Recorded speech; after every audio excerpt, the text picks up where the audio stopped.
இவ்வளவு வந்து பாத்தீங்க அப்படின்னா பள்ளிக்கல்வித்துறை சார்ந்த ஒரு செய்தி. 2024-25 கல்வியாண்டுல வந்து பாத்தீங்கன்னா இன்றும் நேற்றையும் தினங்களையும் பாத்தீங்க அப்படின்னா மாணவர்கள் சேர்க்கை வந்து பாத்தீங்கன்னா ரொம்ப அதிகமாக வந்து கவனம் செலுத்திட்டு இருக்காங்க. மக்கள் வந்து ஸ்கூல்ல வந்து அதிகமா கிட்டத்தட்ட வந்து ஒரு 3 லட்சம் பேர் வந்து 2 நாள்ல வந்து சேர்க்கை நடைபெற்றிருக்கு. அதாவது 2024-25 கல்வியாண்டுல. இப்ப இதனால வந்து நம்மளுக்கு காலி இடங்கள் எண்ணிக்கை வந்து அதிகப்படுத்துவாங்களா அப்படின்றது தெரியல. இதுல மேக்சிமம் வந்து பாத்தீங்கன்னா இந்த தற்காலிக ஆசிரியர்கள் மட்டும் கூடுதலா வந்து கவனம் செலுத்துறாங்க. அதை பத்தின ஒரு தகவலுமே வந்து இப்போ ஒரு ஆர்டிக்கலா ஒரு செய்தித்தாள் நியூஸ்ல வந்து தற்காலிக ஆசிரியர்களை பத்தி இடைநிலை பட்டதாரி முதுகலை ஆசிரியர்களுக்கான ஒரு தகவல் நம்ம முடிஞ்ச அடுத்த வீடியோல அதை பத்தி நம்ம டிஸ்கஸ் பண்ணுவோம். தற்காலிக ஆசிரியர்கள் ஓகேங்களா, அவங்கள வச்சு வந்து பாத்தீங்க அப்படின்னா இந்த காலியிடங்களை வந்து அவங்க சரி பண்ணிட்டு இருக்காங்க. பள்ளி மேலாண்மை குழு மூலம் தலைமை ஆசிரியர்கள் வைத்து அப்பாயின்மெண்ட் கொடுத்து அந்த ப்ராசஸ் வந்து நடந்துட்டு இருக்கு. பிளஸ் அது இல்லாம பாத்தீங்க அப்படின்னா மெடிக்கல் லீவ்ல போறவங்களுக்கும் ரீப்ளேஸ்மெண்ட்டுக்கும் இது மாதிரி பள்ளி மேலாண்மை குழு மூலம் அவங்க வந்து அப்பாயின்மெண்ட் போட்டு பண்ணிட்டு இருக்காங்க. ஓகேங்களா, இந்த 2024-25 கல்யாணில வந்து மாணவர்கள் சேர்க்கை வந்து 2 நாள்ல பாத்தீங்க அப்படின்னா கிட்டத்தட்ட 3 லட்சம் பேர் வந்து சேர்த்திருக்காங்க. ரொம்ப வந்து அதிகமா வந்து ஆர்வம் காட்டுறாங்க இது வந்து கவர்மெண்ட் ஸ்கூல்ல வந்து சேர்க்கறதுக்கு.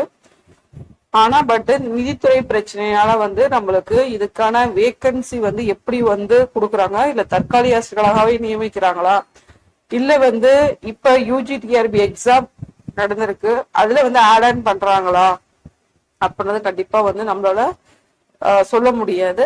ஏன்னா மே மந்தே இதுக்கான ஒரு இன்ஃபர்மேஷனை வந்து கம்ப்ளீட்டா கொடுத்து ஜூன்ல வந்து ஜாயின் பண்ணணும் அப்படின்ற ஒரு தகவலும் கொடுத்துருக்காங்க. ஸோ அது இல்லாம செகண்ட் லிஸ்ட் மேபி விழலாம். ஓகேவா, ஏன்னா அந்த அளவுக்கு மாணவர் சேர்க்கை வந்து அதிகமாகிட்டு இருக்கு நம்மளுக்கு. ஓகேவா, ஸோ ஏன்னா இப்போதை கண்டிப்பா வந்து பாத்தீங்க அப்படின்னா இந்த தருணம் வந்து ஒரு முக்கியமான தருணம். UGTRB செகண்ட் கிரேட் டீச்சர் ரொம்ப இம்பார்ட்டன்ட். இவங்களுக்கு இப்ப எக்ஸாம் முடிஞ்சிருச்சு, இப்ப செகண்ட் கிரேட் டீச்சருக்கு எக்ஸாம் நடக்க போகுது.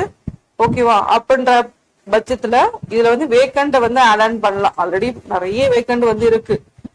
அது இல்லாம அதிக மாணவர் சேர்க்கை வந்து அதிகப்படுத்துறதுனால தற்காலிக ஆசிரியர் நியமனமே அவங்க கண்டினியூ பண்ணுவாங்களா இல்ல ஆட் ஆன் பண்ணுவாங்களா, நிதி பிரச்சனையால அவங்க என்ன பண்ண போறாங்க அப்படின்றது கண்டிப்பா நம்மளால சொல்ல முடியாது.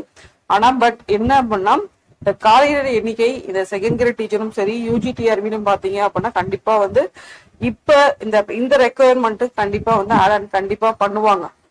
ஒரு இதுதான் ரொம்ப இம்பார்ட்டன்டான ஒரு தகவல். ஓகேங்களா, அதே மாதிரி பாத்தீங்கன்னா இந்த கல்வியாண்டில் மாணவர் சேர்க்கை அதிகமா இருக்கிறதுனால தற்காலிக ஆசிரியர்களை வச்சே மேனேஜ் பண்றாங்களா அப்படின்றது வந்து அது கண்டிப்பா வந்து அப்படிதான் அவங்க மேனேஜ் பண்ணிட்டு போவாங்க அப்படின்ற ஒரு விஷயம் இருக்கு.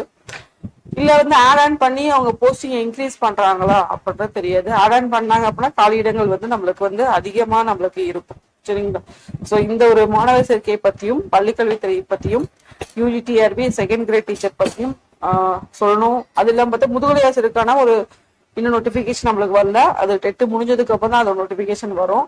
ஸோ அதனால வந்து ஆட் ஆன் அப்படின்றது கண்டிப்பா நம்மளுக்கு இருக்க வாய்ப்பு